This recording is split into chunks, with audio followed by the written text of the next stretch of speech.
flag of the United States of America and to the republic for which it stands, one nation, under God, indivisible, with liberty and justice for all.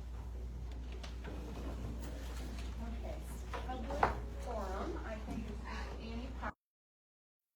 So, Annie, do you want to stand up or you can sit there? You have 3 minutes to address the board. We don't interact or, Right, yep. back, and then can't use anybody's names or defamatory comments, things like that. I'm just going to kind of watch the clock. I'm just going to kind of watch the clock because I can't do a timer. So, Okay, I appreciate it. Yeah. Good evening. Thank you for allowing me. yeah. Can you just ask what agenda? Oh, I'm sorry. What agenda? I am about the school counselor. School counselor on Appointments. appointments. Yep. Okay, perfect. Good evening. Thank you for allowing me to speak. My name is Annie Powell, and I will be the new school counselor for grades K through 6. I understand that tonight you will be voting on hiring a school counselor for grades 7 through 12. As a community member and a professional invested in this position, I would ask that you would vote yes to hiring for the 7 through 12 position. My understanding is that our school district follows the Iowa Board of Education guidelines and standards. Under the school counseling section, it states that the Iowa Board of Education will default to following the American School Counselor Association, or ASCA. According to ASCA, the recommended ratio of school counselor to student is 1 to 250. While this is a recommendation, New London's enrollment hovers around 600 students. That is a far reach from the 1 to 250 ratio. A newly signed legislation will go into effect for all schools beginning 2027 to 2028 that will bring several changes. In regard to the emotional well-being of students, Iowa schools will need to work towards a goal of 1 qualified guidance counselor for every 350 students enrolled in the district. While the 350 to 1 ratio is not 250 to 1, it is a realistic number that New London has the opportunity to maintain. This new legislation will also require that guidance counselors work collaboratively with parents or guardians, students, teachers, support staff, and administrators. And they are anticipating a stricter adherence to the new guidelines. These are the standards that the school counselors are required to teach. So I don't know if you guys know that or not, but that school counselors have standards that they have to teach also. In order for New London to prepare students for a post-secondary life, we need to have 2 full-time school counselors to address the very different and very important needs of K through 6 versus 7 through 12. So please vote yes. All right. Thank you, Annie. Okay. So our next is approval of the agenda and approval of the consent agenda. We have our minutes are in there from our work session, our special session. Actually, there's 2 special sessions, a work session and May's meeting, along with our cash report and our 2026 meeting claim. Janae, do you have anything to add or comment on the financials? I will add is at the financials, and we have current here to talk about our liability and building insurance and stuff, is that comes out of our management fund. So, I mean, if you're looking at the balance now, and then you'll get to his presentation, which we already had a preview of what it was going to cost for next year.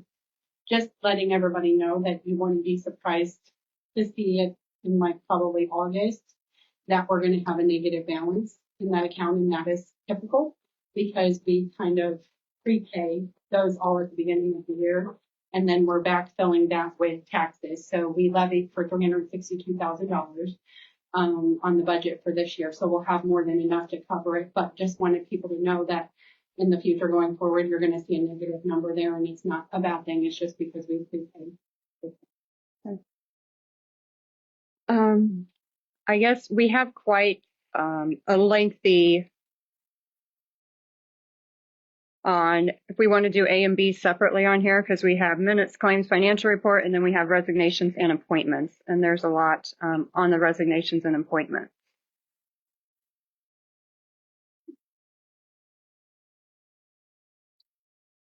Jen, Yes. if you're looking to split it, and I don't know if that's what you're looking to do or not, I would be willing to make a motion to accept the consent agenda 5A on the minutes, claims, and financial report. Okay. Thank you, Mike. I'll second. Kyle seconds. Any discussion on 5A?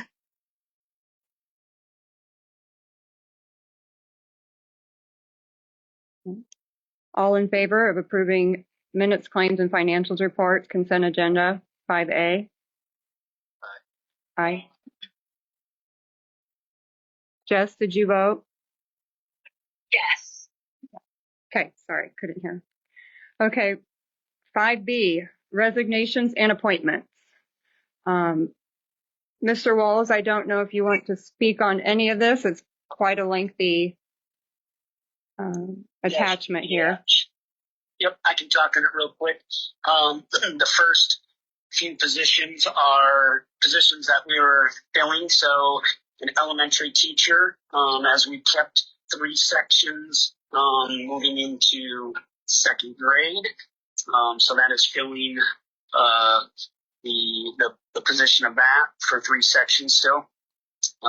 Abigail Scholl is the recommendation for the guidance counselor. She is a social worker, and so she will take on that role and responsibility. Along with that, I would propose that she does a 20-day extended contract in the summer. Some of that can be done on schedule, some are prepping to begin the school year. But the one thing that she shared with me and after their interviews and stuff is that she would love to provide like mini camps for at-risk students to get them exposure to things that they might not. And I think that would be an awesome idea. You know, some of those ideas might be taking students to colleges to get them aware of that in the future. It might be just going to, you know, different things such as local markets or whatever it might be, just giving them exposure that typically they would not. The next individual is high school Spanish, and they will get their work with the DOE and them last week on getting. She is from El Salvador and taught for 10 years in El Salvador. Puerto Rico, not El Salvador, Puerto Rico, sorry. And she has been living in the Mount Pleasant area for the last 5 years or so, and so she will get her native language speaking license from the DOE and be able to do our high school Spanish. And then just moving to a 260-day contract as she has assumed responsibilities for the accounts payable, so she'll have additional duties that go, you know, throughout the summer. The other 2 were just Tina and Becky continue to do their consulting. We just reduced them though to 12 days. In addition to that though, I've put that if there is any additional need for them, that would just need to be pre-approved by the superintendent and working with Janae, just on the financials. The next whole lengthy part is just all the TLC positions, from curriculum director to PLC leaders. And then we have several mentors that are in either year 1 or year 2. And what we started last year is even if a teacher comes to us as a veteran, we want to provide them a mentor year 1, just to adjust and learn a little bit quicker and have the support they need as they come to a new district. So someone like Jenny Nye is a veteran, but she would get a mentor for 1 year. And then at the bottom, we have 5 resignations from special ed associates. All of them are in the elementary. Some are moving on to different positions. Some are one is student teaching. One is having a child. So different reasons. We have some resignations there. Okay, thank you. And then I put the Becky Ahern's consulting contract in there. And then I also have attached the cost savings plan that we talked about, which shows with all of these hires and replacements and stuff, we still reached the 240, I think we're at 241,000 and some odd dollars for cost savings. And then my salary benefits and all of that is in there. You know, my salary benefits, FICA IPERS totals $201,000. And so, as the district moves forward on deciding to either share or have interim, that will obviously be cost savings as well, at least year one, until the district decides a more permanent decision, whether that is sharing again or a full-time person or whatever. So, Okay, thank you. Yep. Any motion on Motion to approve 5B resignations and appointments. Becky second? Okay, Becky, Mike. Okay. Any discussion on those items? Questions? What You cut out, Jess. What was that? the appointments, the 20-day extended for the counselor. Uh-huh. Currently, it's only like a 5 or 6 day additional contract. So I know Mr. Walls explained it, but I mean, that is additional costs. Correct. Okay. yep. And here's my thought about the additional the additional contract. Typically, it's done at a per diem rate. And I don't know if the district can do this or not, but there could be where it's just like a Schedule B type of contract where it's an amount that doesn't grow every year with like an increase in raise and stuff. So it might, if the district wanted to put in that it's a stipend of, let's say, $8,000 or whatever instead of a per diem rate, then we could consider that too potentially. Yeah, I don't know, obviously, who this person is. I'm sure they're great, but Yep. Go ahead. Can you hear me, Jess? I mean, the scheduling, the testing, and all of that stuff, I'm not sure who's going to do all of that.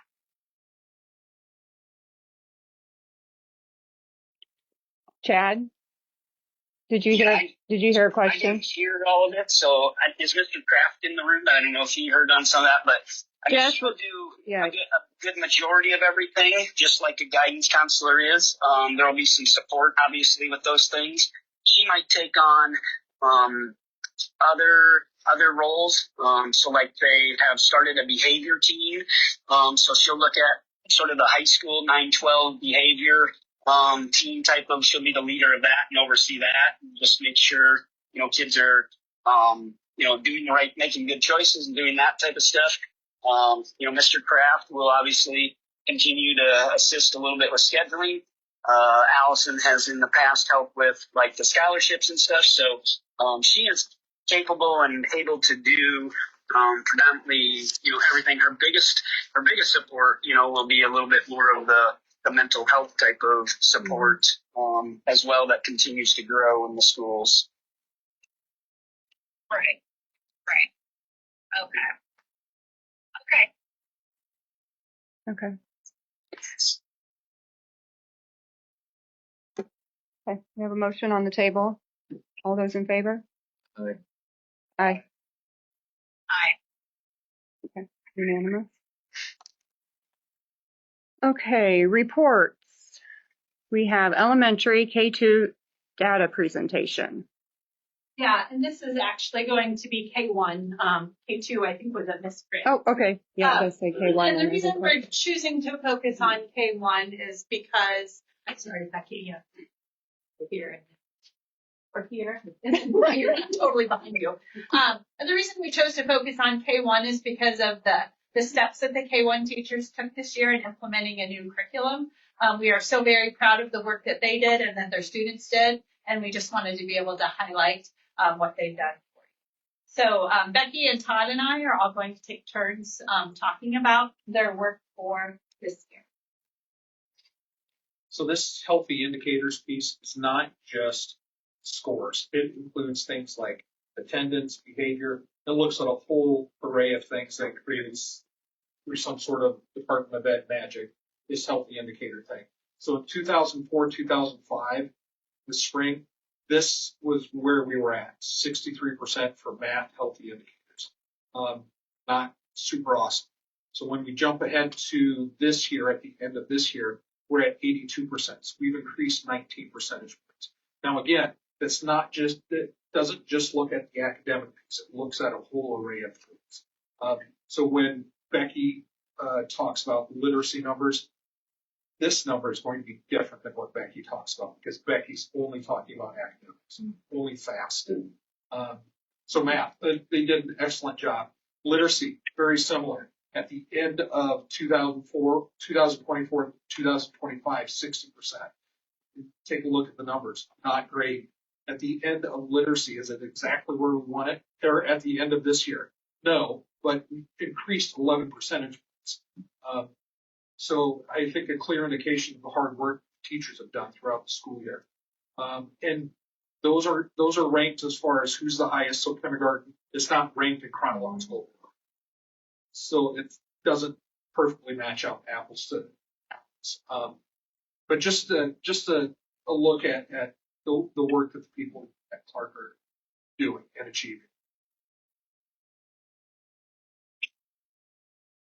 So I'm here. I'm Becky, by the way. Hi, Becky. I just wanted to share with you kind of our journey of using the data wall. I know Becky's familiar with that because she did that years ago, and it kind of has gone away over the years as a system. But we wanted to bring that back here because we implemented a new curriculum 2 years ago. This was our third year, and the first 2 years wanted to just figure out the curriculum, just get it going, let the teachers learn the curriculum, implement the curriculum, and kind of see what that showed us about the learning for the kids. And then this year, we wanted to hone in better on watching every individual child on a wall. Literally, we put a card on the wall for every student for literacy and for math to see how they are progressing in the learning that we're expecting from them. And with literacy, I always tell Tina, it's way harder because there's so many different facets to literacy that I think math doesn't. And I'm probably prejudiced, but first of all, we had to collect our data, and then every month we would meet with each grade level team, and with me, with Todd, and we would talk about the data that we collected, what went well with our teaching, what went well with the kids learning, what challenges were we faced with in that teaching and learning, and then what changes might we need to make along the way to have better outcomes for students. So we were constantly looking at the work we were doing and did we need to make any tweaks or changes to have better outcomes for children. And so if you go to the next slide, you can see from this slide, I'm going to talk about literacy and not math. You'll see that math didn't start the first semester because we kind of wanted to get literacy going, and then we layered in the math piece. So that's just why you see the MA for math there to begin with.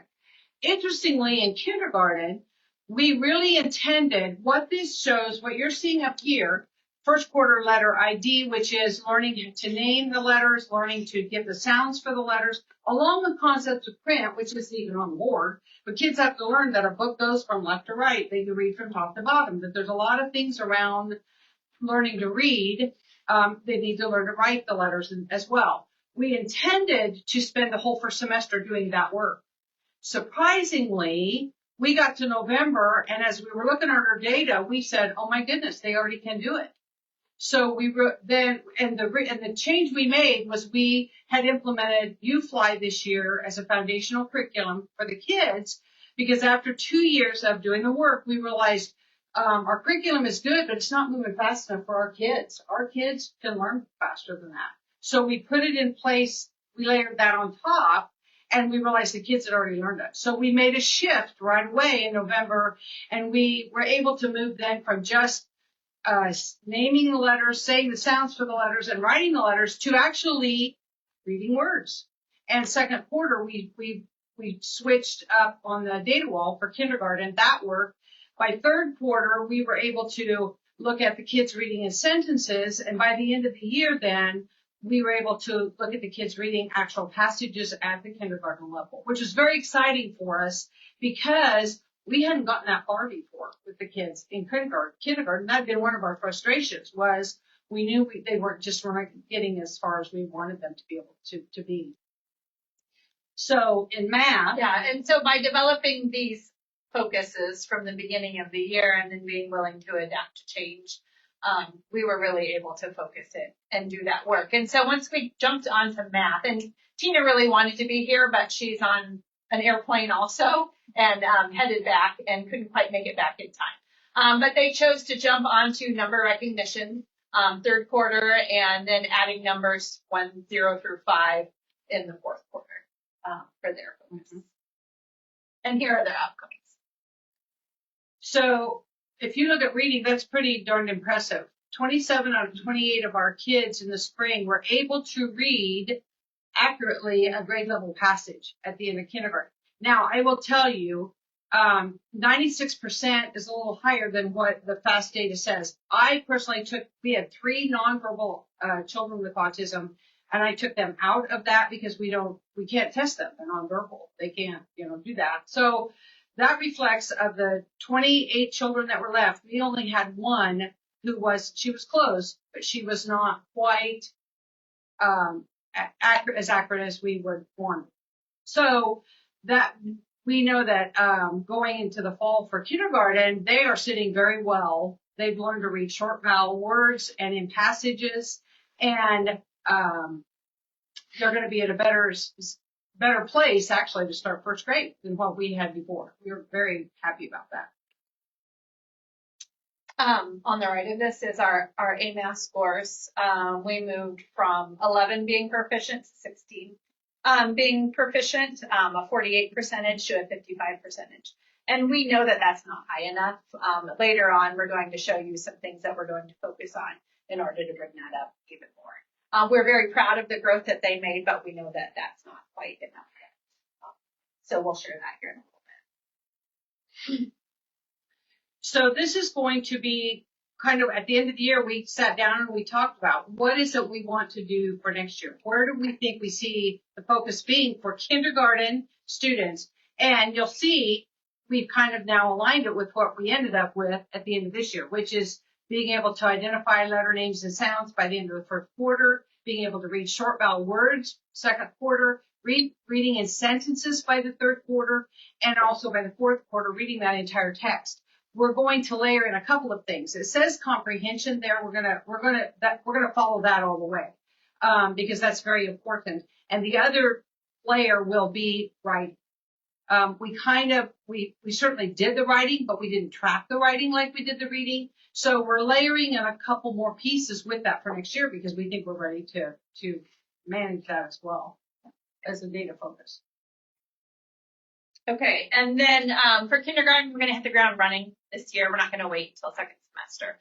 Now that we know how data walls work and what they should look like, we'll hit number recognition in quarter 1 and 2, and then addition in quarters 3 and 4. And one thing, a conversation that we had, what are called vertical meetings at the end of the year, and a realization from some of our early elementary teachers in talking K-5 and where we're at, is that we need to put in a stronger focus on our fact families and our number sense routines. And so we are going to work those in, especially third and fourth quarter with kindergarten, but K-5, in trying to build number sense with our students. And so that's one way that we're going to address some of the proficiency scores not being quite where we want them to be for math at this time. So then we moved to first grade, and with the first grade teachers, when we started the year, we really felt like an area that their students struggle with as we test along fast and as we've done it for years, sight words for first grade usually is a really hard thing. By the end of the year, if kids don't seem to be where we want them to be, sight words is what trips them up. Can you maybe explain what sight words are? Okay, sight words would be words that you just on sight know them. You'll automatically think them. They're high frequency words is another word we use. And it's a word like the word cat. You don't sound it out. You just know cat. You can just read cat. Those would be high frequency sight words that kids should know and be able to recognize. And sometimes trickier words like when. Yes. that don't necessarily look like they sound. So if you try to sound them out, it doesn't always work. And they're the words that kids see most frequently in their reading. And each quarter in our curriculum, they had a certain number of words. It did change. The number changed. So the first quarter, I believe, was 25 or 26 words. Then it jumped to like 43 for second quarter. But we tracked and really worked for those kids to learn all those sight words. So even if we went to the second module, which would be the module spell of quarters, we were still working on the words that were still not learned by kids. That was part of the work we did in intervention was teachers were still attending to the sight words. And by fourth quarter then, they also, after they knew that kindergarten had moved to passage reading, they said to me, Becky, we want to know if our kids are reading grade level passages and all we're watching here is sight words. So let's do that too. And so we did. And we added a layer of not only attending to the sight words, but then they added the passage reading as well for reading. Okay, similar situation with math, except for waiting until that third quarter. And their focus was adding through 10 and then adding and subtracting through 10 in quarter 4. They realized, and this was a good conversation that we had, when they were adding clicks with kids, subtracting does not click as quickly. And then once they only focused on subtraction, the kids lost the adding skills. And so they're trying to really make sure that they have a balance of both, and so that kids aren't losing skills after getting finally used to subtracting and then going back to adding. So originally, I think the fourth quarter was subtraction, and then we went, wait, we've got to add it both. And the teachers realized that when they went back and did their assessment. So another thing I forgot to tell you, we have layered not only UFly in kindergarten, which is that curriculum for the foundational learning, we layer that in first grade as well, because our kindergartners last year were still not where we wanted them. And we layered that. And that was really hard for teachers because they're only in the second year of implementing that bookworms curriculum. And now we said to them, by the way, we want you to add this too. And it was a lot. And one of the teachers, who shall remain nameless, did say to me once, I hated you when I started this year because it was so hard. But by the end of the year, they're going, yeah, we like it. It works for the kids, and we need to do that next year as well. So we're going to maintain that as another piece of our curriculum. I think the thing that teachers need the flexibility to do is no curriculum is perfect. No curriculum has all the answers. So as smart professionals, we have to look at our teaching and the kids' learning and then flexibly make those smart decisions about what works best for our children and do those things. And I think kindergarten and first grade both have done a really nice job of that. Yeah, and because we worked so hard to implement the curriculums and had even people from outside the curriculum companies come in for coaching and who would tell us, your teachers are implementing these programs exactly right, then we were comfortable with making the next steps and saying, okay, if this is exactly right and it's not quite working, what do we need to add or change? And the teachers have done a great job of working through those issues. So I have, we invited the teachers to come in and present tonight, and they were camera shy. But one of the first grade teachers sent me a message that she wanted me to share about her journey. And so I just thought I'd read that email to you guys. UFly has been an amazing addition, that's the phonics work with the reading, to the school year. The concepts that we learned not only were beneficial skills for their reading, but also their writing. It was fun to watch my students have light bulb moments using the different skills we learned throughout the year and build confidence with sounding words out. An example of something the first graders learned this year was that the TH has 2 different ways it can be said, voiced and unvoiced. Unvoiced is a common sound that students confuse with the F sound. At the beginning of the year, our team spent a lot of time watching videos over UFly. They're talking about reading the new manual, learning from other teachers online, and learning to be flexible throughout the process. We worked throughout the school year to create an engaging, structured routine for our students. I've seen a lot of growth in all of my students this past year. In the mornings before school starts, students sit in the hallway and talk to each other, get breakfast, etc. Halfway through the school year, I noticed that my line was quiet, and they were sitting in little groups reading or looking at books. At the end of the year, I had students who wanted to read with any free time that they had. They told me they thought reading was fun. I hope their love for reading continues to grow, and I'm honored that I was part of their learning journey. So that was one of our first grade teachers. And I think that addresses her particular journey. So again, you'll see we had really good, nice outcomes. We went from 54% of the children in the fall to 71%. And I'm hoping that by next year we have even better outcomes than that, because the kindergartners coming into first grade this year hopefully will be stronger. So our goal is 80%. My goal personally, 100%, because who's that child? You know, if you have 5, which is who's that one kid you're okay with not making it? We want every student to be able to be at grade level where they should be. So I was very pleased with the work and how much growth they had. Similar with math, 59% to 67%. One thing that our first grade teachers did give a shout out to, and this didn't happen until Q4, but we were talking at a PLC leader meeting, and the first grade teachers were saying, gosh, I wish we had mentors, because we've had a high school mentoring program that came into our room, but it never works out with our schedule. Well, we happened to be sitting in the room to hear that conversation. And so we said, wait, what period do you need them? And we had, what grade was it, Scott? 8th grade. An 8th grade study hall of kids who were just twiddling their thumbs and being bored. So we talked to Mrs. Sharp and got some names of students that she thought would be great for being math mentors. And so we talked to those 8th grade students, and every single one of them was over the moon about going down to volunteer to help kids learn math facts. And so they worked with the first grade teachers and really got off the ground running. And it was a love-love relationship. That's something that we definitely want to look at doing. I mean, why would we have kids sitting in study hall if this is something they could be passionate about? And maybe we can get them to teach math in the future. Wouldn't that be great? Okay, so here's the focus for next year then. So you'll see that it changed. This year we worked on sight word acquisition, and the teacher said, okay, we got that. We know how to do that. The kids are all over it. We're still going to do that. But on the data wall, they really want to focus more on the reading accuracy with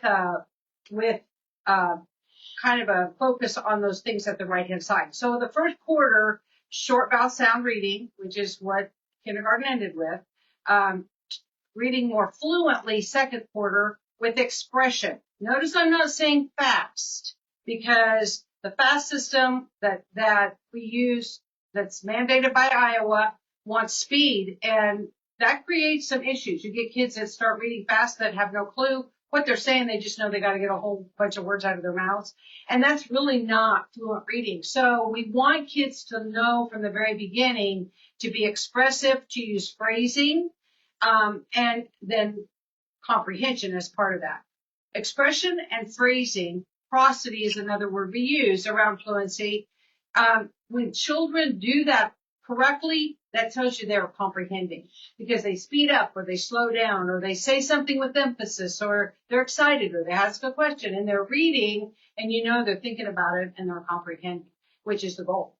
So we've kind of changed that for next year. And they've added in first semester for math as well. Addition and subtraction 0 to 10 for first and second quarter. And then expanding 0 to 20 for third and fourth quarter. And again, we are going to work hard on the fact families and number sense routines. We had a really good conversation about partway through the year. The teachers were giving kids lots of timed tests.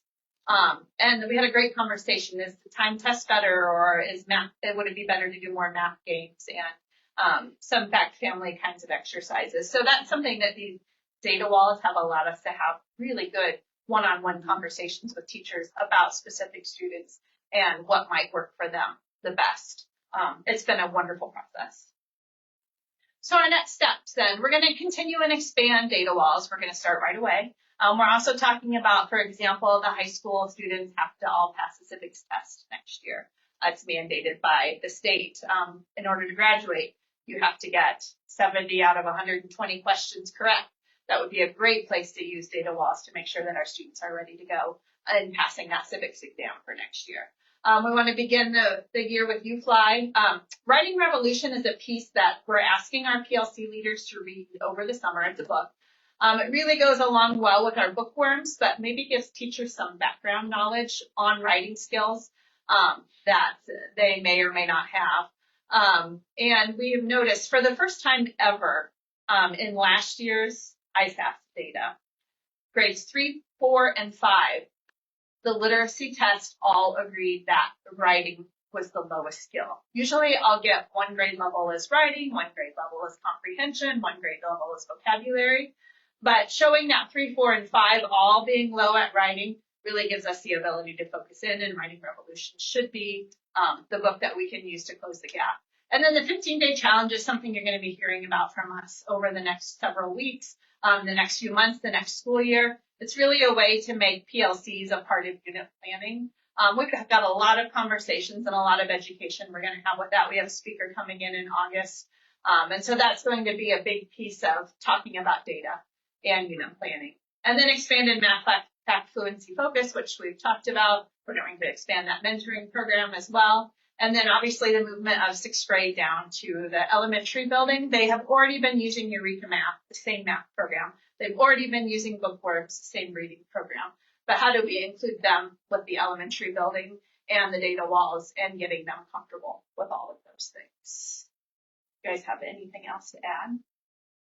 No, I mean, other than, I think this is testament to the work that the teachers and Becky and Tori, Allison, everybody had done, because we started one spot, we ended in a very different spot. And it was just because we sat around the table and looked at data and talked and treated everybody as professionals. They said, hey, this isn't serving our needs. We need to look elsewhere. And so we veered that way, while still keeping an eye on those things that we started with. And so I was impressed with the work that everybody did down this year. Questions for us? No. Thank you. Thank you, Becky. Thank you. Thanks, Tom. Yep.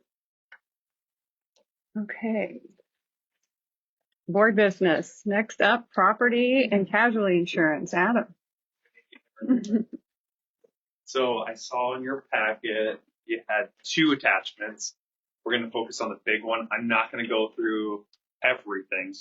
So Chad and Danny and I, we went through everything first at the beginning of the year, and then just recently this past week to go through it.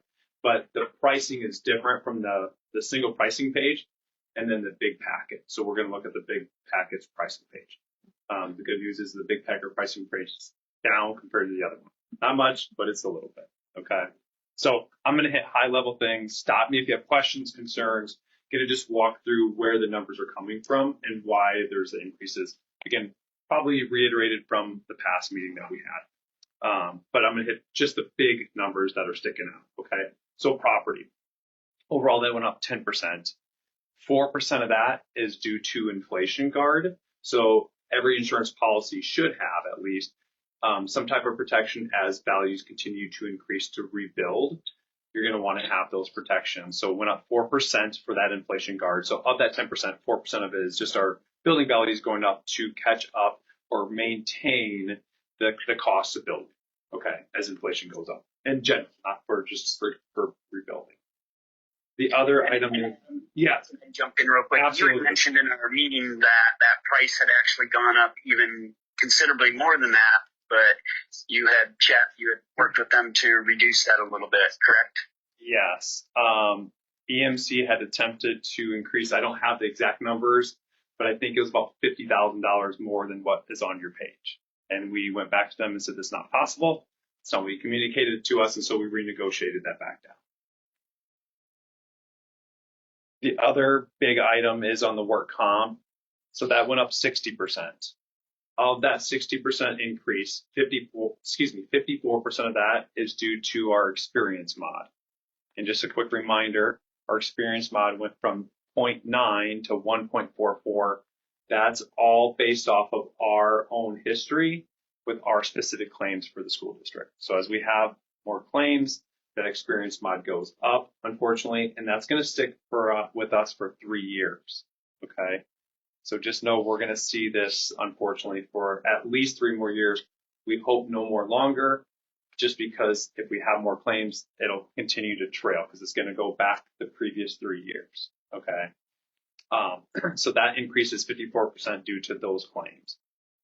The other portion of it, 7%, is based off of our payrolls. So our payrolls are up 7% from last year. Okay. Obviously, if you do the math, you're like 54 plus 7 is 61. just know that we negotiated down to take away some other debits. Okay, so in Iowa, I'll try not to get too much into the weeds, but the insurance companies can debit your premiums 15%, so increase them by 15% above standard, or they can credit it 15% below standard. Well, since we've had a little bit of a rough history, they were giving us debits, and so they were attacking on additional costs. So we had them reduce that a little bit because obviously they're going to get more premium because of our experience mod. Okay. So just know as you're going through that, that's where that is coming from as well.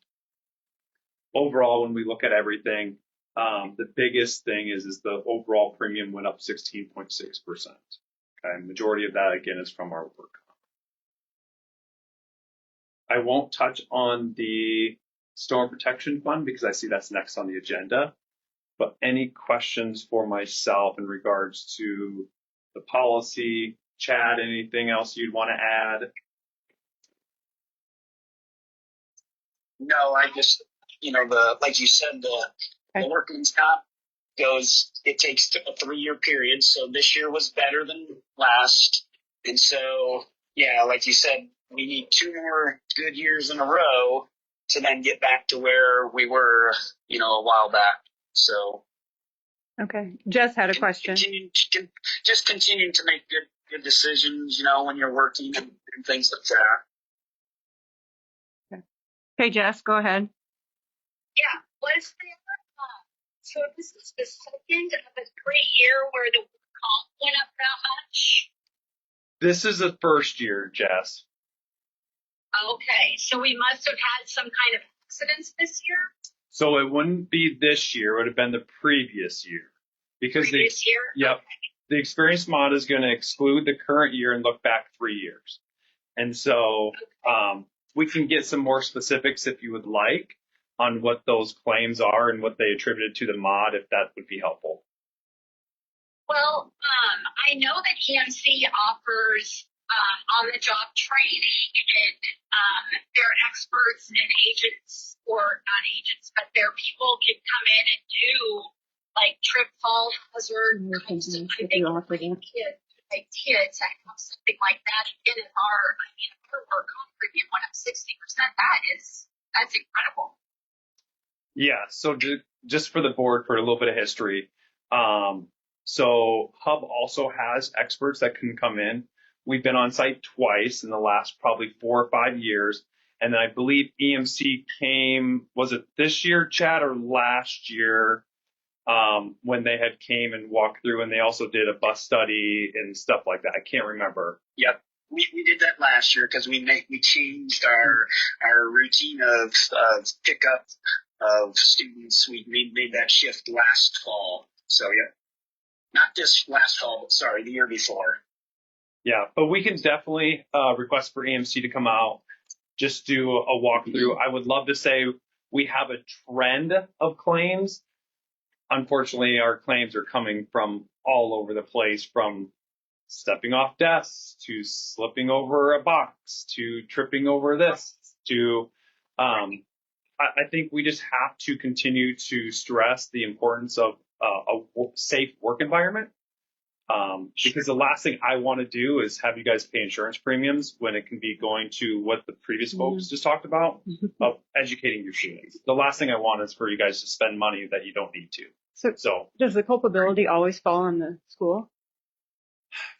Unfortunately, when it comes to work comp, yes, we're going to have to prove that we're not at fault, and it's very difficult to do so. So, yes, unfortunately. And that's just out of school. Education that we can provide, maybe when the teachers come back for a welcome, maybe just a real short 10, 15 minute fire safety. Don't stand on a rolling chair. Don't get on a desk. Is there any kind of something that EMC or Hub could come in and just educate when they do the platform stuff? Yes, absolutely. We can make sure that either someone from Hub or EMC is there, and I know we've done that in the past, but yes, I think anything can help. I will tell you my history with stuff like that. Teachers are excited to get back to school. They're excited to get their classrooms going. Will they be really excited to hear about ladder safety? Maybe. Yeah. But I think it really comes down to leadership and creating an environment that we don't want you to go on work comp. We want you to be safe. We want you to be able to teach in your classrooms. And again, accidents happen, right? I could probably look at the claims history and say most of them probably were accidents. Are some of them preventable? Absolutely. So, but yeah, I think Jess, we can absolutely come and put something together. And I think you're right on 5-10 minutes. But I think it's going to have to be an everyday culture shift. This is what we need to do to make sure that everyone stays safe here. Right. Okay, thank you. Yeah. Any other questions? I don't have any. No. Okay. So then, do we need to, Chad, is this separate? Then we need to have a motion? Yep. Then the Yep. storm protection comes Yep. second? Okay. Yep. Make a motion to approve 2026-2027 property and casualty insurance. All in favor? Aye. Aye. Aye. Sorry, I should ask for discussion, but we kind of did. Okay, storm and protection fund. Do you want me to tackle this, Chad? Go ahead. Yeah, sure. Okay. In their packet, I've written down that what you and I talked about last week about, if we just keep the insurance that you just presented and stuff, that we do have coverage. But however, there's been some significant change in the storm protection, or wind damage protection, significantly last year and this year about the coverage of percentage. So, I asked you to share with me what it would cost if we didn't have the storm protection and every roof on basically all 4 or 5 buildings, elementary, high school, admin, bus barn, and art building got damaged. The deductible is in there at roughly $425,000. But if we purchase the storm protection at the rate of $16,847, if that same damage were to occur, we would obviously pay the $16,847, but only have a deductible of $10,000. Is that correct, Adam? Yes. Okay. Yeah. And so if you have anything to add, go ahead and add that. Yeah. The only thing I would add is, unfortunately, insurance companies like to retain their premiums and not pay claims. That's the whole goal. They're in business and they're shareholder companies, most of them are. And so what happened was a lot of the storms came through, created hail damage. Insurance companies replaced a lot of roofs. They want to try to avoid that. So they added a 1% deductible for wind and hail. And this is normal. This is not just a school thing. This is, in fact, an industry-wide thing. The great thing is Jester, who manages the school program through EMC, they created the storm protection fund. Basically, they're pooling your guys' funds together, buying their own insurance to protect all the schools that participate in this, to buy that deductible down. Okay. To give you an idea, $16,000 may seem like it's a lot.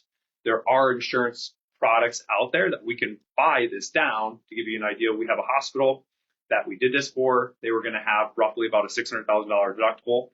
To buy it down to a $50,000 deductible was about $130,000 in premium. So to get $400,000 of protection for $16,000, it's cheap. We have nothing to do with this. This is just us communicating on behalf of Jester and the program. But that's a little bit of background of why this came about.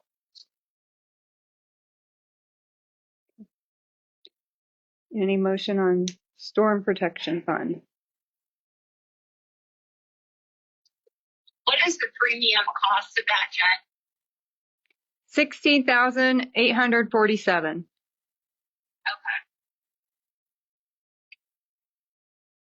I think that's pretty close to last year. It's the same. The same. Okay. Make a motion to approve the storm protection fund for that amount. Any other questions? No. Okay. All in favor? Aye. Okay. Thank you. Thanks, everyone. Thanks. Okay.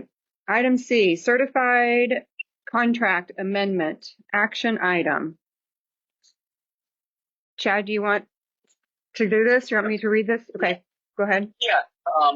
So in the packet again, it shares that Jessica, Janae, and I met with the NLEA. It came to, there was a little bit of a question about one of the language items that we had, agreed upon. The NLEA had ratified, TA had ratified. We had approved it at our last board meeting. And the language just was a little bit maybe too long and too wordy or whatever. So there was 17 teachers basically that are on longevity, meaning they're off step, that were not going to see the amount that was in the language. That was I guess a little bit confusing. So we met with them. Mrs. Swales is the sort of the budget or the financial person of the NLEA negotiations team, and so we met with her. Cody Lambert's the president, Angie Lipper the vice president, and we talked through it. We met again, then Janae and I did on last, I think it was Thursday or Friday it was, and we talked through it. They put in a letter just on behalf of them that just reads that, the NLEA and every member of you on the staff thank the board and us in advance, basically, for listening and sitting down and working with them, and with the approval of the amendment, that the negotiation sessions are complete with all parties in agreement, and they signed it. So the amendment would be an additional $5,820. When we settled last month, the cost amount of the total package was $65,399.98. So you can add roughly $6,000 under that. So we'll sit at about $71,000 some odd dollars, and in addition with the non-certified, and it still keeps us within mark or range of what we as a board during exempt sessions have talked about an amount to spend. And so we're not trying to place blame on anybody. It was just language that got too wordy, and we felt that all of us had an understanding of it when we walked away, but later it presented a little bit of some confusion. So if it would be my recommendation to adjust that and pay the additional $5,820 to those staff, and that we would also then just give them extended 7 days to return their contracts. So hopefully Janae could get those updated and stuff in the next day or two, and give them an additional 7 days to get them in then. Okay. So, and Jen, and you and I talked to Bridget as well, so I don't know if you have any more to share or not. Yeah, I was going to do that after we had a motion. Okay. See if there's questions. So. Oh, there you go. You have time up. Okay. Okay. So we have a motion on certified contract amendment. Make a motion to approve certified contract amendment. Do we have a second? I'll second. Okay. Questions or comments? I would like to say that I did talk to Bridget on the phone, and Chad and we all talked together, and I think it's very generous of Chad to come back and want to settle this, because anytime now I wasn't in the weeds with negotiations and read everything, stuff like that, but anytime I've been any part of contracts and stuff, if it was settled upon, taken for a vote, ratified, and passed, then any questions on wording and stuff should have came before that. So to me, I guess it's a lesson learned on both sides. Honestly, I would have been in the part that said, sorry, this was voted on and that's what was settled upon. With the communication from your side down to the voters was a lapse. That's not error in the school's part. But we'll take the recommendation of our superintendent, and it's still within our budget that we had talked about for negotiations. So that's my 2 cents. So do we have a vote on certified contract amendment? All in favor? Fine. Aye. Okay. Two said opposed, but student meal price amendment. I saw that, wasn't there an error on I was adult? just trying to, when Janae and Tyson had emailed me, I must have gotten some emails mixed up, and so last month we had approved it, and there's just needs to be some changes. K5 lunch, I had put $1.80, and it's $2.70 actually, and then, and then 612 because serving size is a little bit different. That one goes to $2.80, so just 10 cents more. But breakfast for everybody is the same amount no matter what, whether it's, a muffin or whatever. And that one is $1.45. So I just wanted to make sure those were accurate. So when we do registration and put it all out there, what we have approved is actually in there. So I just need to make that amendment to those prices. So I apologize for that. Okay. Do we have a motion for student meal price amendment? Make a motion to approve student meal price amendment. Second, Becky? All in favor? Aye. Opposed? Okay, Sleepy Hollow classroom cabinetry bid. Yep. So just like we remodeled for a number of years down the elementary, the goal was to start moving into the middle school, high school, a couple of years ago. However, when we passed the bond, we had just some double payments going on, so we needed to delay that. On the 30th of this month, we will make our last and final bond payment on the track in that area. Probably 4 years ago or so, the board refinanced and saved the district a couple $100,000 by refinancing and making some additional double payments. But fiscally, we were able to do that, so that will free up, $300,000 to $400,000 into the save. Even though they are reducing that, by 12.5%, it'll still produce that. So I think it would be a good idea to just start with one classroom this year, so we get an idea of what we can provide in classrooms. This classroom with some change and movement too would help with some storage of books and different things, because this room has no cabinets built into it at all. So what we would do is we would put two cabinets on both ends, so they would be 4 foot tall by 8 foot tall by 4 foot wide and 2 feet deep. They would be cabinets with doors on them that would shut and adjustable shelves. And then in between those would be a bookshelf that would have 4 shelves, and the top would also be able to be used as a additional shelving for books. And it would be a little bit over 10 feet length.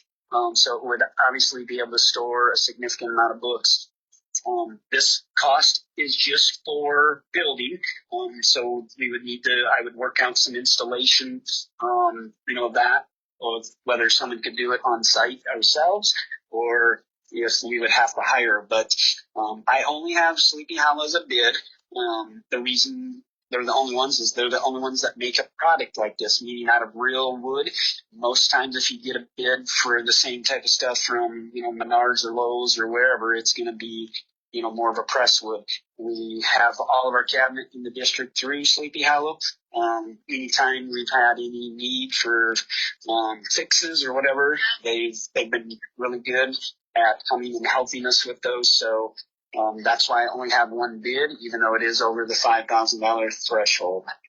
But I think it would be a good start to start that progress. And then I think the district's in a good position where next year can start tackling, 3 or 4 rooms in the building and work their way through the building over the next probably 5 years.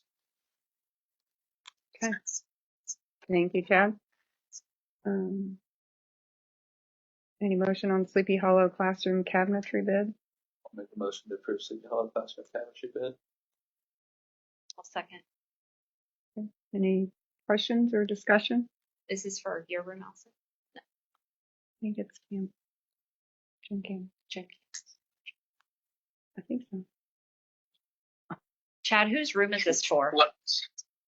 Yeah, sorry, it's going to be upstairs.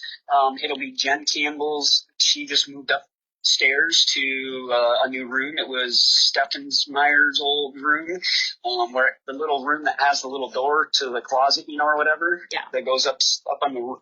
And so if you go in her room to the right, there's sort of a part of the room is sort of recessed back, and that area would be a really nice area to fill in with that shelving, which wouldn't take away any like seating, for students. So, but it would accommodate a lot of her literacy books and things like that, and I think it would be a real nice feature for her. Okay. All in favor of Sleepy Hollow classroom cabinetry bid? Aye. Aye. Opposed? Okay. 712 handbook. Mr. Kraft. Over the last several weeks, I met with our PLC leaders, then we met with our teaching staff, and kind of talked about any issues or trends they saw in the building. And so some of the things we're going to talk about here are coming from those meetings with our teachers. A lot of it too, you're going to see changing from middle school to junior high, just on the 712 building. And so like on page 2, that was the first thing, just like middle to junior high.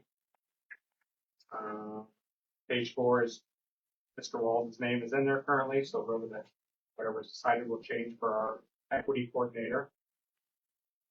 Page 5 is just change of staff names, the change from a 612 to a 712. Page 6 is the breakfast and lunches Chad's already talked about, and then middle school to junior high.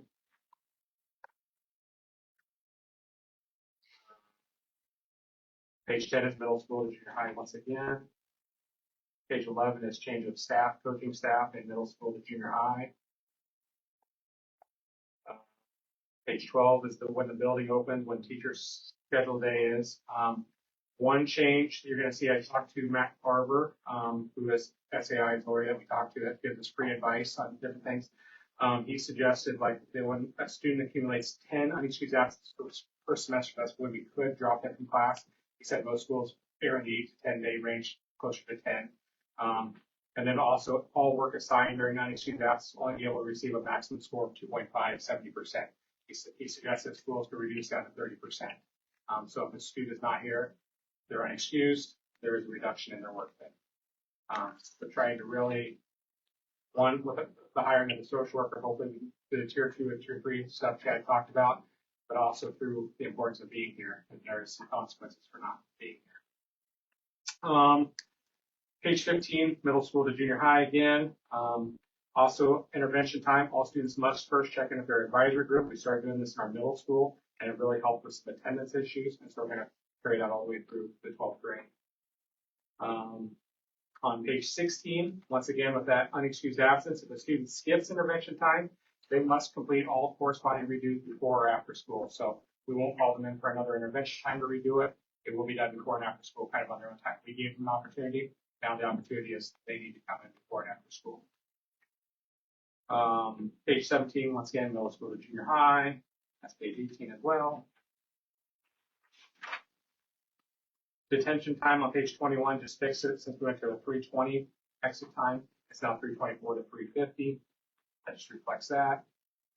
On page 22, we do have an issue with students that they're not connected to anything at school. So whenever they receive a detention, there's really nothing that kind of forces them to serve it. They don't go to dances. They're not part of the athletics. They're not part of any other groups at school. So what I put in here is that if a student accumulates 15 outstanding, that means they've not served them for a week or more, 15 of those, which is 7.5 hours, they would be assigned a day of in-school suspension instead of serving those detentions, just so we have something that we hold those kids accountable for their actions. Because right now we don't necessarily have anything because they're not connected to anything. And so we have a handful of students for that. And so on 22, I just listed that 15 outstanding detentions under the suspension group of things you'd be suspended for.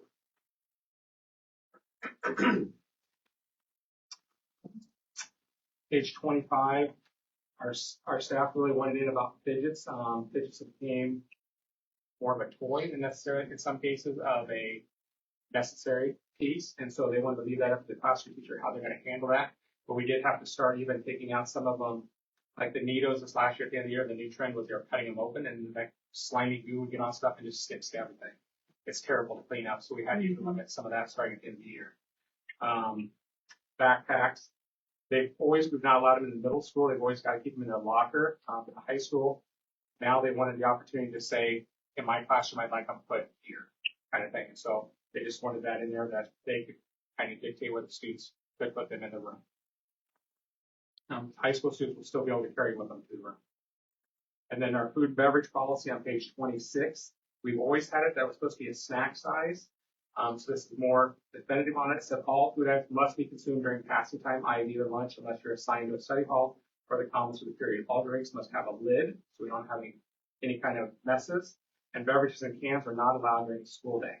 And then for junior high, we started this last year with no carbonated beverages, and it really helped out during the day of any kind of mess things throughout the building. And so really trying to limit access to those items. But they still have them. If we do have kids that they need a snack, protein snack or something during the day. Then also middle school to junior high. Page 28, which is the middle school to junior high. And then page 31, due dates. We've always worked on a 3-week grading period, which were set like September 15th to October 7th. Let's say it was 3 weeks.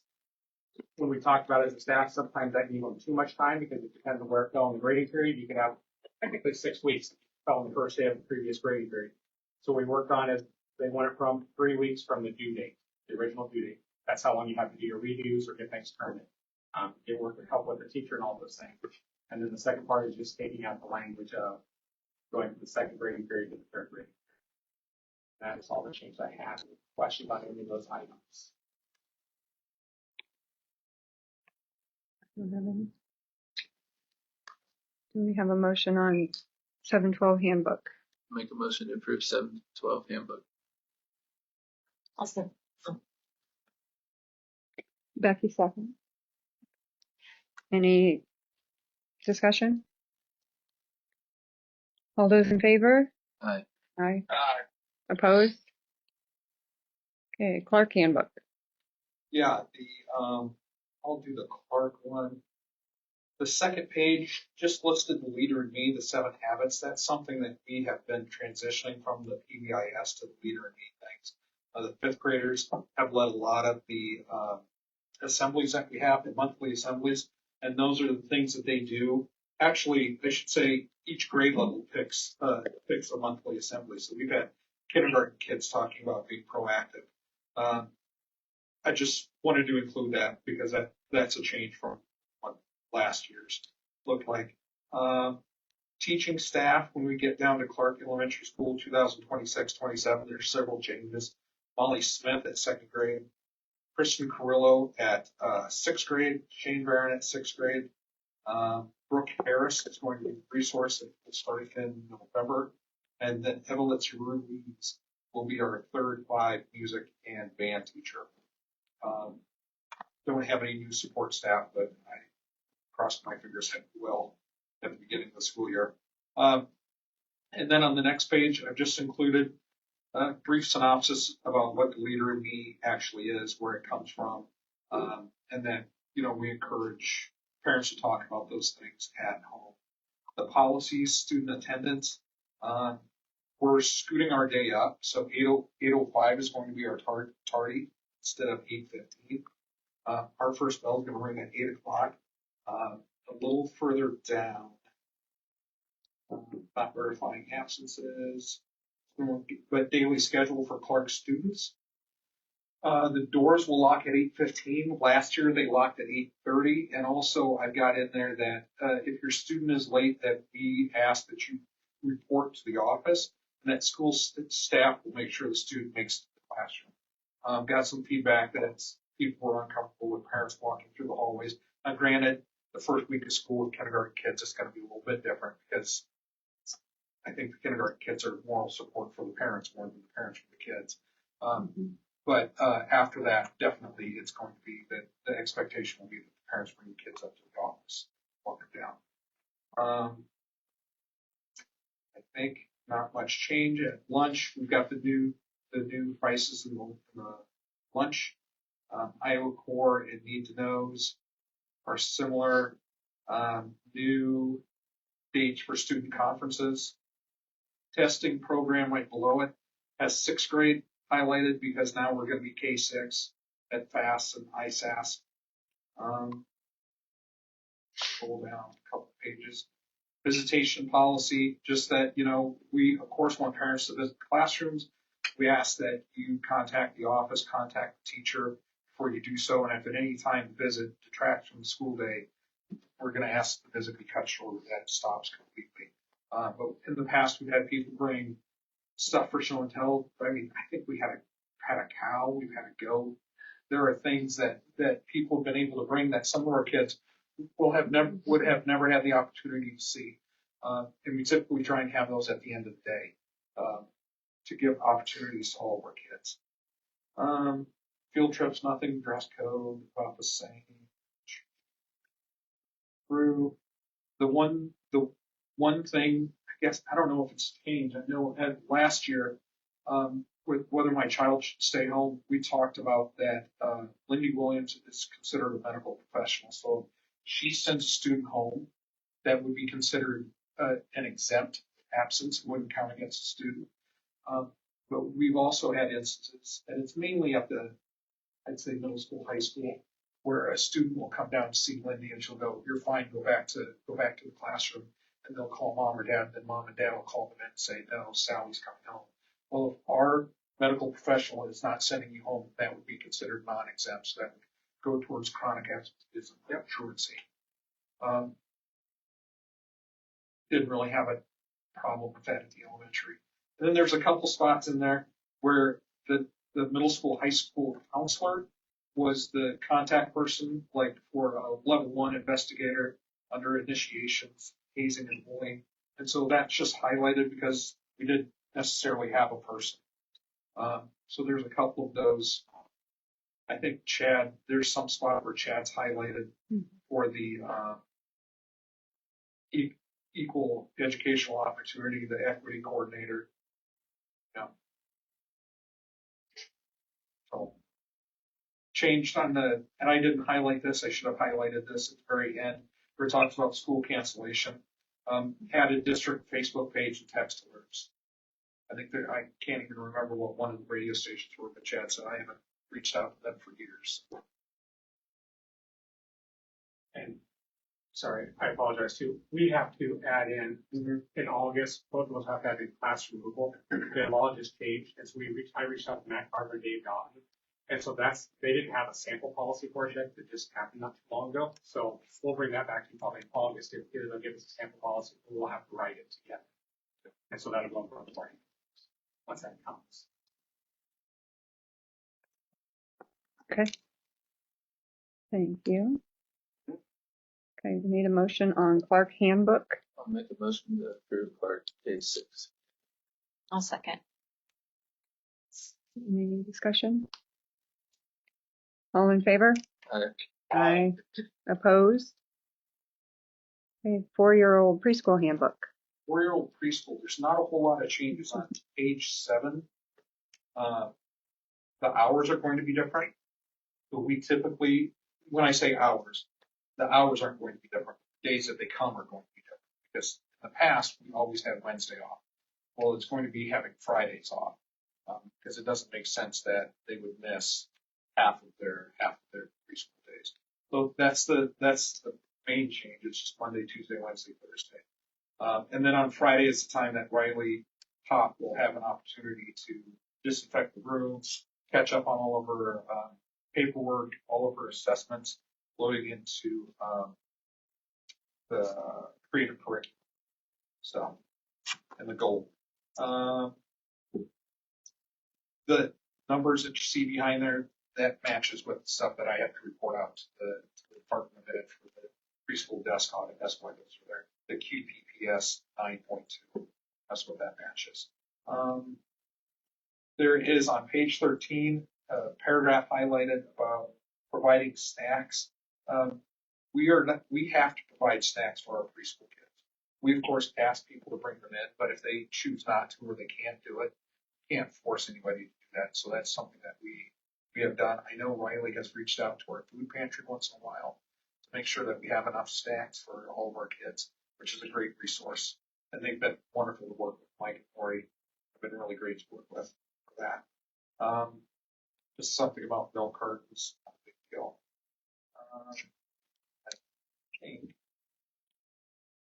And then at the towards the very end, there's a piece where superintendent's highlighted just because it's the equity coordinator piece. I don't have a name yet.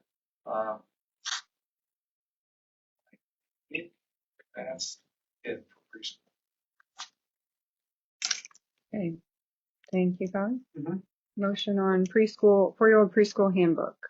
Make a motion to approve 4-year-old preschool handbook. Second. Any questions or discussion? Okay, all in favor? Aye. Aye. Opposed? Okay, sharing agreements, West Burlington, maintenance. Yeah, so now that I'm looking in the packet, and I apologize, I have the shared agreement that was drafted from Allers and Cooney for both districts. And I thought I put it in, but I apologize. So it's just like I will send it to Janae, and if she wants to put it up on the overhead, she can or whatever. But it is his salary or the individual's salary will be an amount of $56,203, and that includes FICA IPers and insurance or all that and stuff. 1 day a week is 20%, so 20% of that is a cost of $11,240.64. I did put in operational sharing just so everybody knows you don't get that this year, but it will follow the next year. And the operational sharing for maintenance is 4 weighted students, so roughly $32,000. And so this will be a good opportunity. It can be evaluated, obviously, to see, after year 1, if it needs to be increased to, maybe 2 days. And if that's something that West Burlington can allow, then that can be increased, in the coming year. But I will send this to Janae in case anybody has any questions about the contract. Where did you get that?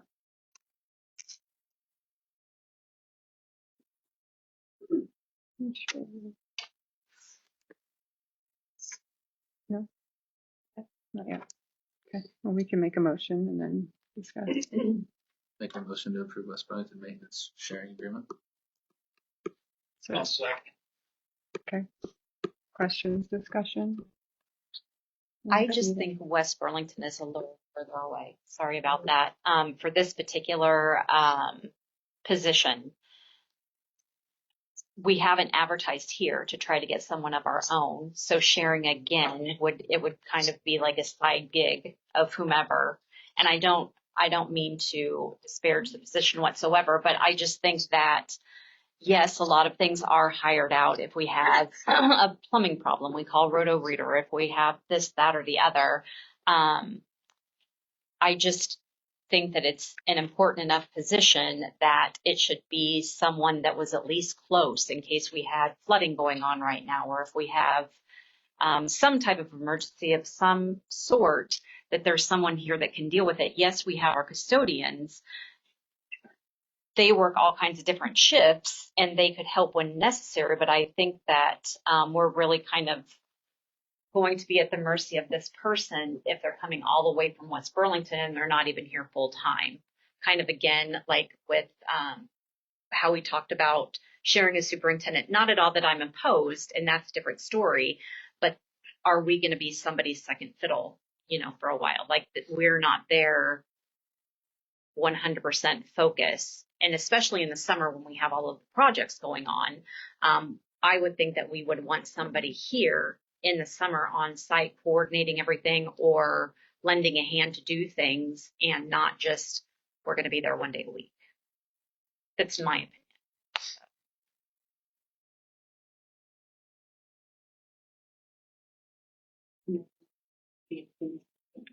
How many years is it just? It's just one. So, I just have a question, Chad. Like, what sort of emergencies or things have come up in the past? Like, I can think of a broken pipe or water, like who, I'm sure there's trained people in the district to know where shutoffs are. Is, custodians know that or principals? Yeah. So Tom is the only day shift custodian, and he knows where primarily everything is. We've talked a little bit about, doing a walkthrough of the district and stuff just to make sure he does know where every, panel is or shutoff is. In both buildings, there's really been only that's the challenge of I should say it's a challenge for our buildings because there's one main shutoff is all because they're older buildings. In the elementary, we had shutoffs for the bathrooms separately, just so then we didn't have to shut the whole water down to fix things. But typically, the big things would be, heat or air conditioning unit not working and stuff, and troubleshooting that and things. And it's not maybe worded in the contract as much, but West Burlington has someone that is like a professional trained HVAC person and then just a regular maintenance. And depending on the need, they would send that individual that's needed. So if it's an HVAC thing, they're going to send their main guy.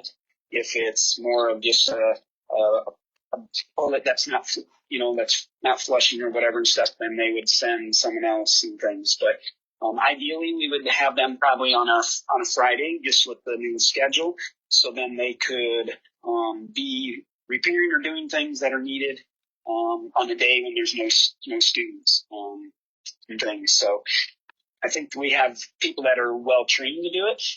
But yes, does have a point of there is some, someone is not here every day. And so that could potentially be a challenge, but So Jen, can you hear me? Yes, I can. So I guess my comment on this would be in the emergency type of situations, realistically, we normally have to call in a licensed plumber, a licensed electrician, whatever that case may be. And on our end, our emergency handling, if you want to phrase it that way, is pretty much just to shut the power off or turn the valve off. And I don't mean to belittle that because you've got to do that, but that's kind of the extent of it until the licensing people get here anyway.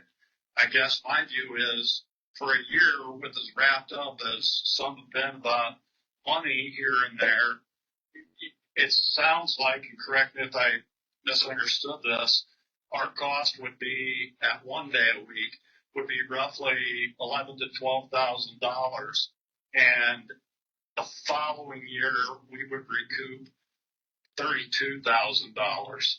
So we would make $20,000 by doing it this way. So to me, my opinion, the emergency part of things, if Tom or someone on site is comfortable with knowing where the shutoffs are for power, electric, whatever. I mean, we do have within New London the electric people that if we had a major problem, I assume that's who we call. We do have local electricians, plumbers, people of that nature that aren't that far away. So, in my opinion, it's a good opportunity to save money and make money, given the fact that this particular person probably wouldn't directly, or this particular position probably wouldn't directly put hands on those emergency repairs. Just my opinion. I guess, I don't know what the daily schedule or routine or, preventative maintenance, so to speak, stuff that is done. I assume that was looked at, what what needs done routinely.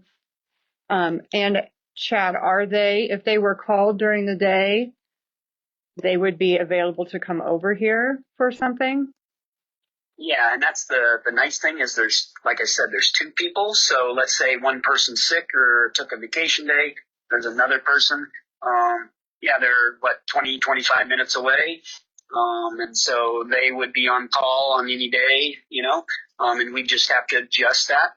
Now, could there be potential that there's multiple emergencies or whatever? I don't foresee that. Just because of our history, in the 10 years I've been there, there has been very few times we've never had to, cancel school or shut school down because of this or that. Could that happen? Yeah, there could be a water main break or whatever. There could be a loss of power or something. Hasn't happened yet, but, it potentially could. So, I feel more confident because there's two individuals that have the knowledge and ability. And again, Tom, is knowledgeable, and I will definitely, bring Scott and Todd up to speed on just things within their own buildings and stuff. So they're, capable of knowing or being able to know somebody to call and stuff if needed as well. Okay. So we've had, Mr. Walls has been he's taken custodial and maintenance under his wing for years, right? So with his departure, we're not going to have someone that is taking custodial under their wing. So they're just going to kind of be out there. And if we only have one custodian during the day, I kind of see maintenance as over, like ahead of custodial maintenance, whether it's part-time, full-time, whatever. But we have aging facilities. We have RTU filters that need changed all the time. I just, What's the RTU? it's on top of the roofs there for the geothermal. And Kevin's. Yes. Yeah. Yeah. So the RT units are all the on roof, like heating and cooling, and each unit has anywhere from 40 to 50 filters in it. They should be changed a minimum of 2 times a year usually. We try to do that, like coming up here in the next month or so, and then again, late fall, just so they're good through the winter and stuff, and get all the debris from leaves and whatnot out and stuff. But yeah, we have had, and when I say any HVAC issues, it's never been a rooftop type of thing. It's typically, I shouldn't say never, there's been some little things, but it's always come down to Freon. So there's tanks that you put on Freon in, just like you would put Freon in your car for your air conditioning and stuff. Those need to be refilled and stuff. So in addition to this, I would say that you're still going to have to have like a Millards or whoever does that stuff and just do like you said, preventative maintenance, TM type of things, and go check all the Freon in the units, rooftops, and during the summer months. And if they're low, fill them, and things like that. So yeah, there could be some things like that come up. Yeah. So was that done by our previous maintenance? Filling the Freon and that kind of stuff? Yeah, Kevin's changing the stuff. I've always helped him, just because, again, there's so many filters that are up on a rooftop and things, so getting everything up there. A lot of times we shut the units down, and there's coils, just like you would have in your radiator on your front of your car. Those get, debris, dust, dirt, cotton, from cottonwoods, whatever, all around town. We shut the units down. Excuse me.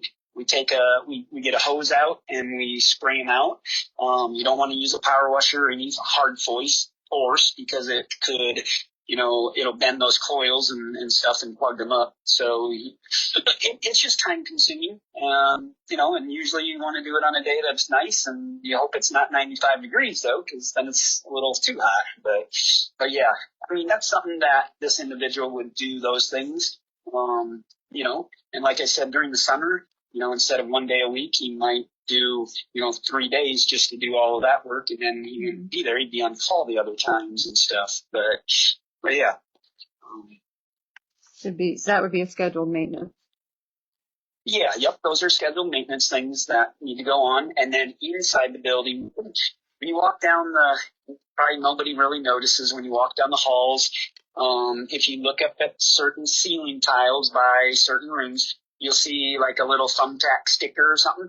So above that particular ceiling tile, there is an interior unit that has a filter in it that you have to change as well. So there's the big units on the roof that feed the units into the classroom. That usually one unit runs maybe 2 to 3 classrooms. So like where you're at right now, if you walk out in that little foyer area outside the Success Center, you'll see a tile that has a sticker on it.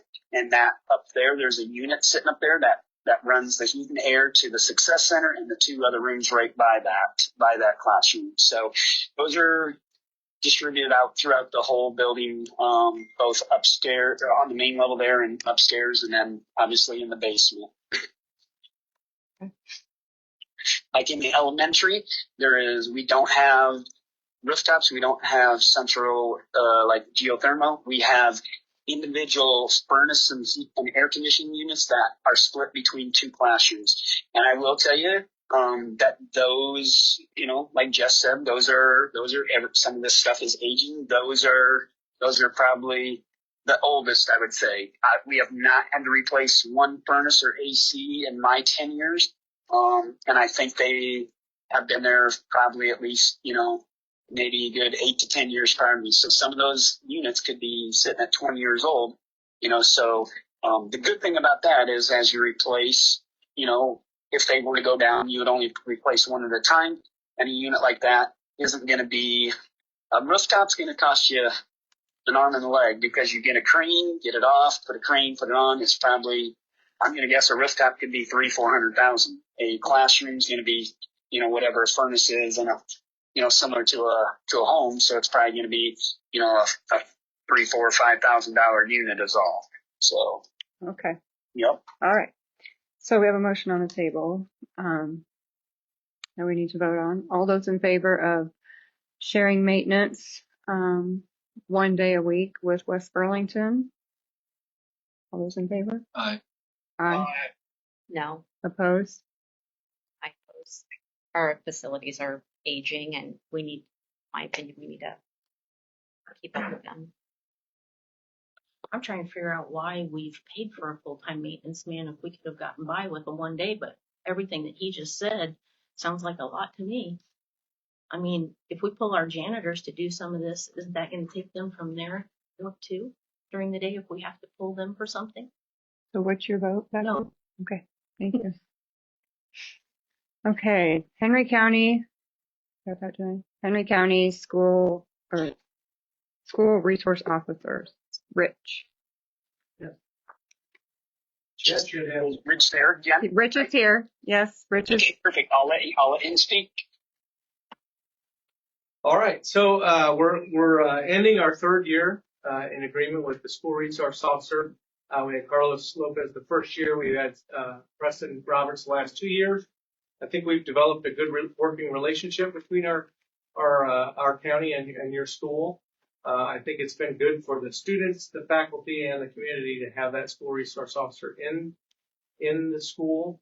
And we're here just basically to say, do we want to move forward for a 4th year? And if so, Chad's got a contract that we drew up together, I guess. Basically, we changed the dollar amounts and the years, and that's what we drew up. The difference in dollar amount is obviously the wage, insurance, IVERS, and dental and healthcare.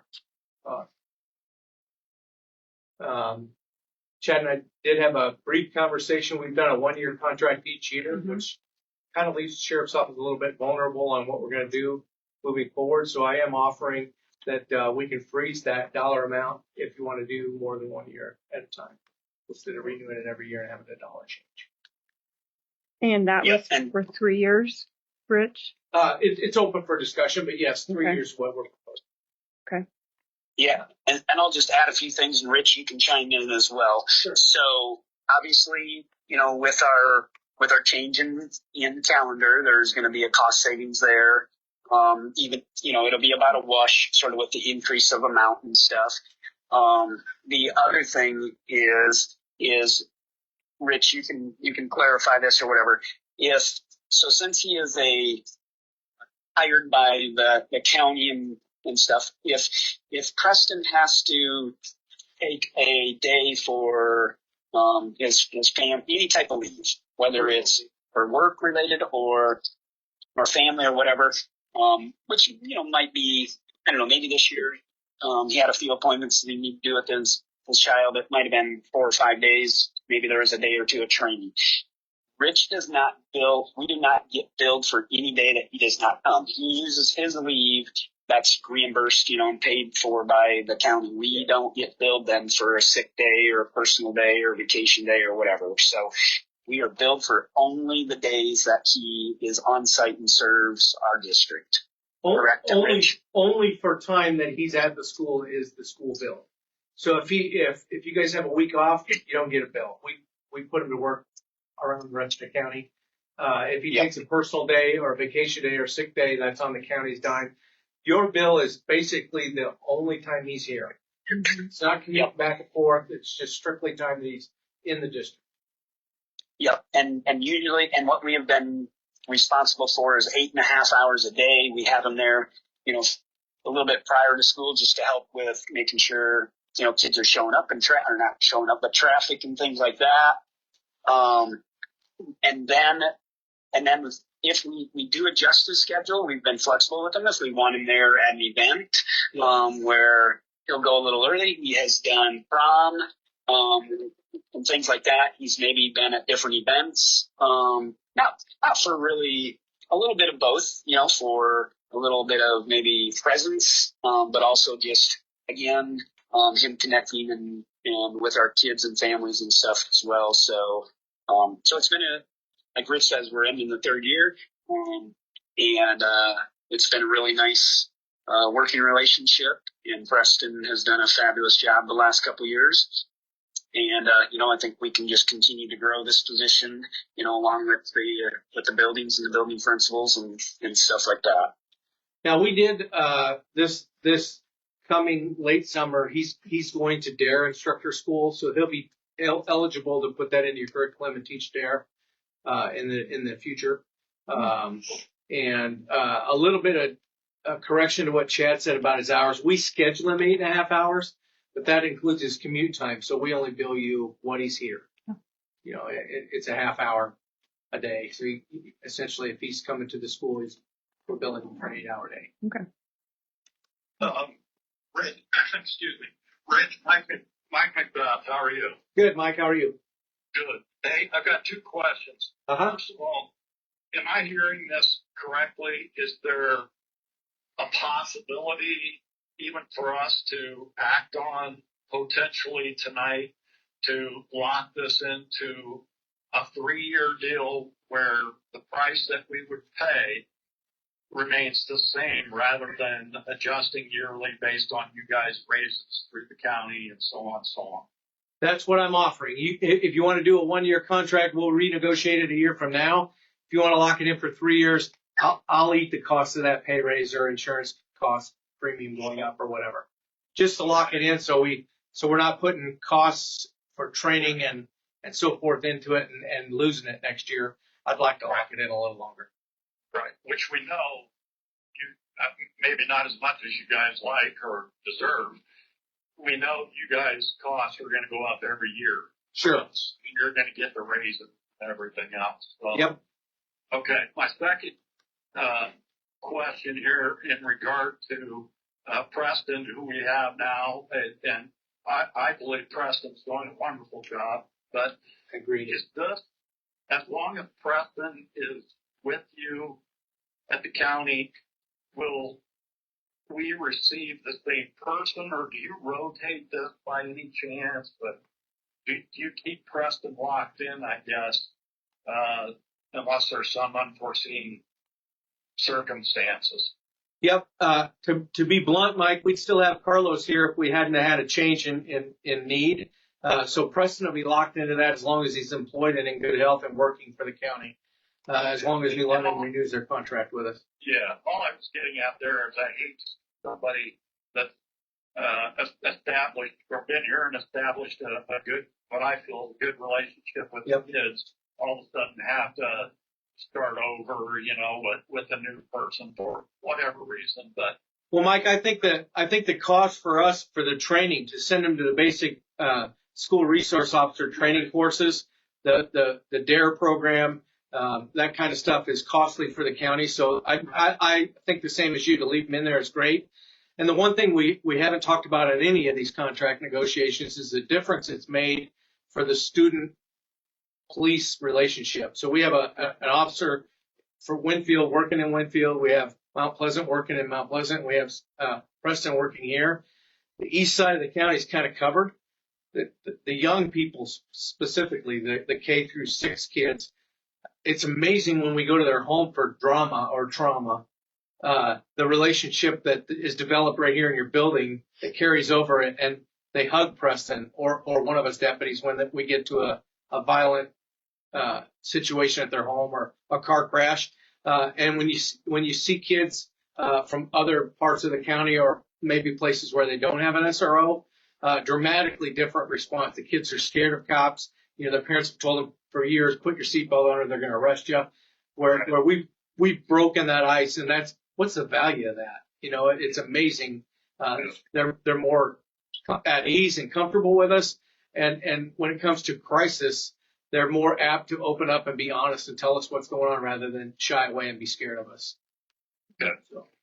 Well, Jim, if and when discussion's over, I'm prepared to make a motion, but maybe somebody else got some questions tonight for Rich first. Yes, so I just want to clarify that the contract that's in there was developed by our attorneys 3 years ago by Allers and Cooney, and we just maintain that same language in contract. And we actually updated the language year 2 because the supervisors had questioned a little bit of a few things or whatever with Rich and stuff. But we updated that with attorney support and stuff. And so, like Rich said, all we did is change the dates and the salary to 5563 for the coming year. But if you want to entertain a 2 or 3 year contract, all we have to do is change the dates that would span over, those 2 or 3 years. And we get 2 sharing? 2? Yep, two sharing. Yep. So Preston going to their instructor school, I believe in August. I'm not exactly sure of the time. I think it's in August. So potentially it could start in the fall semester. I think that depends on how and if he graduates the class, of course, which I'm sure he will. But then working with your curriculum director or your school people that do that. I don't know what the title is for that, but I think as soon as we can put our heads together, we can make that happen. Yeah. The DE cautions and says it's not best practice to enter into anything more than a year. But I think being that we're going to be offered a discount, as long as that kind of reflects in the minutes, I would take that. They don't expressly say, no, don't do it. They just caution against multi-year. And it's seasoned too, Jessica. Right. I think that's something that if it's a new contract, it's probably a bad idea. But this is year 4. Correct. We know where each other's at for the most part. Yep. I think that makes a difference. Yeah. Okay. I think. Yeah, and the language says that, I think, at any time, as mutual agreed upon, if there were to be something that were to arise that parties are not, pleased with or whatever, they're mutually can be released and stuff and separated. That's typically in every sharing type agreement and stuff. So, but I don't, at this point, I don't foresee that happening. Okay. I think we're ready for a motion. Okay. I'd like to make a motion. Okay. I would make the motion that if Sheriff Mamie is offering us this 3-year plan, that I would make the motion that we enter into a 3-year sharing agreement with Henry County Sheriff's Office for a school resource officer, and the necessary paperwork, date changes, things like that, be taken care of between the school and Sheriff McNamee, and if either needs, county attorney or our school attorney, whatever, to polish all that up. But my motion is for a 3-year sharing agreement with Sheriff's Office for the School Resource Officer. I'll second. We have a second. Any other discussion? No? All in favor? Aye. Aye. Opposed? Thank you. Thank So Chad, if you want to get together with me when you're back, we can make sure we get that 3-year change to the contract and start getting signatures. And I think you'll have. Yeah, definitely. Yep, definitely. I'm in district on Wednesday and Thursday, so just shoot me a text of what day and time works best for you, okay? Anything but Thursday morning because I'll be in the Board of Supervisors meeting, but otherwise I'm free. You just holler. Sounds good. You just text me. Thanks. Okay, thanks. Thanks, you guys. Thanks, Rich. Thanks. Okay. Next action item is board seat vacancy. And I think Mike was going to get off for this. Good. Janae, do you want me to read? Jen, Yes. I'm going to cut out on Yep. that part.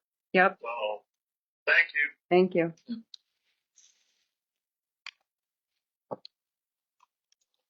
So, we have a board member resignation, Mike Macbeth, effective tonight at 11:59 p.m.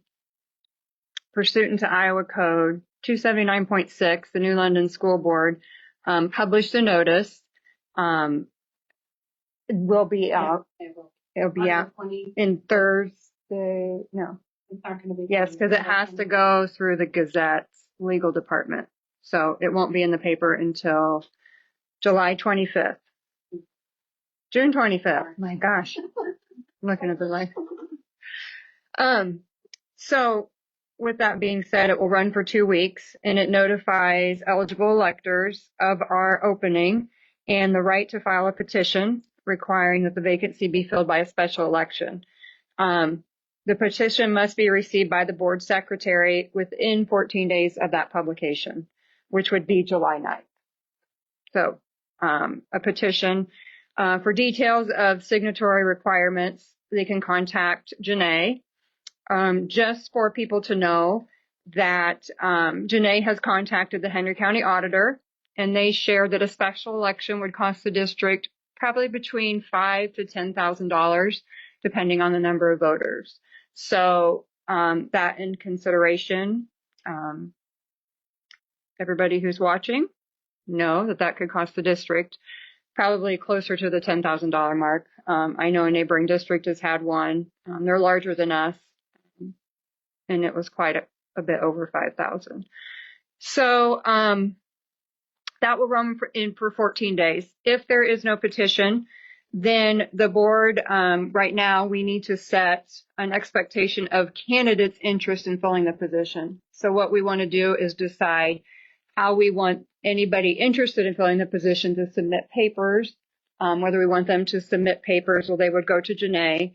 With their interest, we need to decide if we want them to answer, if we had a question or two we want them to answer, if we want them to write a letter. These are just some examples, things like that. So we would get all of those that are interested, and then we would have, they would have until 4 o'clock on June 29th to submit those, and then we would need to have a special meeting on June 30th to discuss those candidates and till we agreed upon, who we would vote to fill that seat. So we would have. Keep in mind if there's a petition subsequent to that, we have to honor that petition regardless of who is appointed. Right. Because that's by law, we just couldn't get it in the paper since the journal only prints one time. So in addition to the, right? If you have the petition. So the petition will run for 14 days. And the reason we can't get it until the 25th, because anything that is through the legal department that goes in the journal goes through the Gazette. And so that's whose legal department they use. And they only do stuff in 2-week intervals. So yeah, that will run for 14 days. If there's a petition that they bring in with the number of signatures that they want an election, then we'll have to have a special election. If there is no petition, then we would take letters of interest, people who want to fill the vacancy, and any of those we get, then we would have a special session to discuss those and vote upon. We can say if we want those people to be present, to ask them questions or whatnot. And this is just to fill his term. His term, the remainder of his term. Would be through November of 7. Right. So right now we need to decide, should the petition not happen, what we want them to submit and how we want to proceed. So, because then we would advertise that too. So we're asking for them to submit something to us. We're not just simply going to appoint, like agree on someone to appoint. Right. Because they'd have to have interest. Right. Right. Yeah.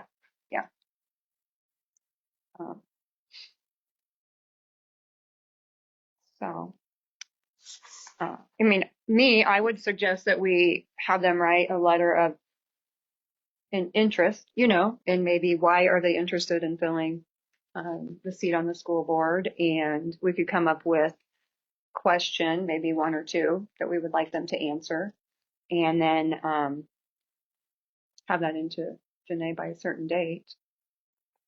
I think a 2-page is a little Oh yeah, much. yeah, two paragraphs maybe. Yeah, I agree with that. Just basically lay it out why you would want to join the board, and they don't have to they can get as specific as they want to get. I don't even know if you should even tell them how long. Just no. say, hey, submit Right. this. Right. Because we could have to go out and solicit somebody to be able to. I wouldn't even give them questions to answer. I just let them. See what they say.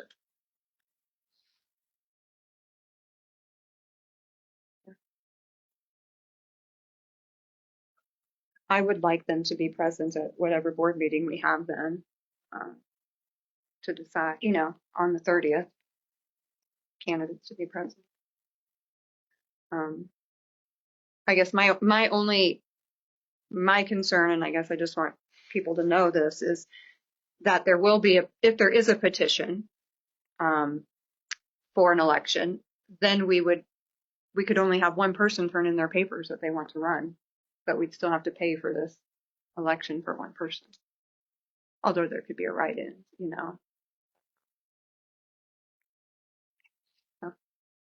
So we say we want them just to submit a letter to Janae by Monday, June 29th, with a statement of why they want to serve on the school But if board. there's a petition and there's an election, would they still have to answer? No, this is just, we have to have this in place, because then if there's no petition, Yeah. otherwise we'd have to meet again after the petition runs and If the say, petition occurs, my understanding is if the petition occurs after you guys have basically selected somebody, is that person is automatically put on the ballot, if there's a petition for the special election. well, they wouldn't even turn their papers.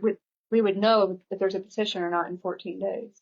And they're not the turning. petition date isn't gonna, the Oh, clock okay. for the petition doesn't start until June 25th, unless we're waiting until July 9th I see. to select somebody. My understanding is you can still do it either way. Okay. Or you can wait until July 9th to save the hassle of knowing whether or not there's a petition. Right. Or not.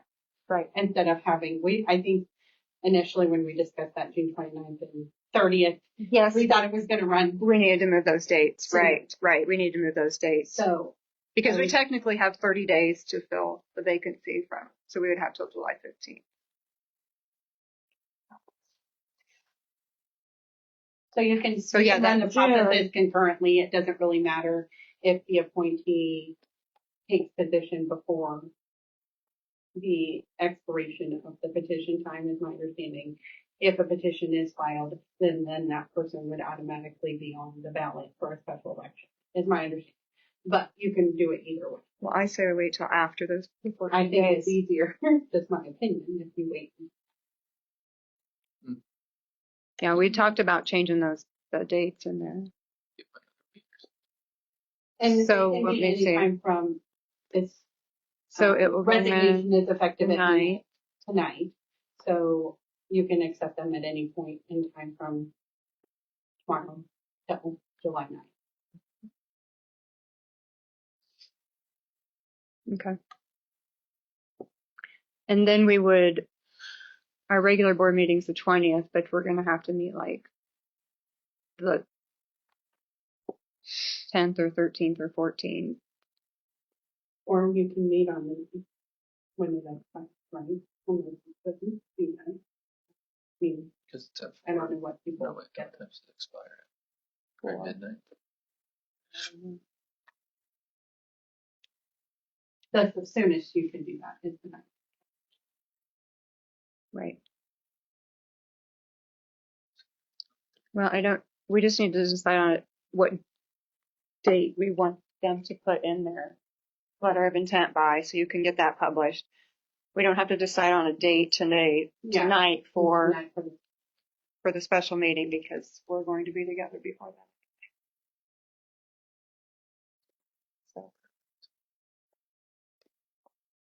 So if you wanted to say July 9th, since that's the expiration, they have to turn in their papers to me by June, that's the expiration of the Mm-hmm.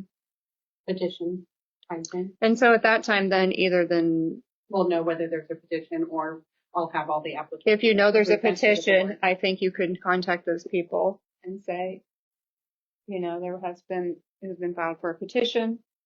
Then they would have to take out papers and get signatures. Yeah. And then you could ask if they want it. So then how long do they have to do that? To get the signatures? I don't know when the election. Yeah, it depends on, it's kind of like cross that bridge when you come, because you have to figure out how many actual signatures are going to need. It's a percentage of the people who voted in the last election.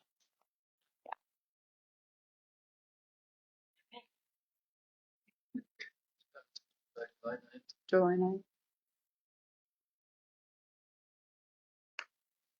Okay. So I guess we have to make a motion that that's what. Make a motion to have them write however long paper stating why they want to be on the board, turn it in by July 9th. Right? July 9th. Mm-hmm. Becky, second. All in favor? Aye. Aye. Opposed? Okay. Motion to adjourn? I second. All in favor? Aye. That was me.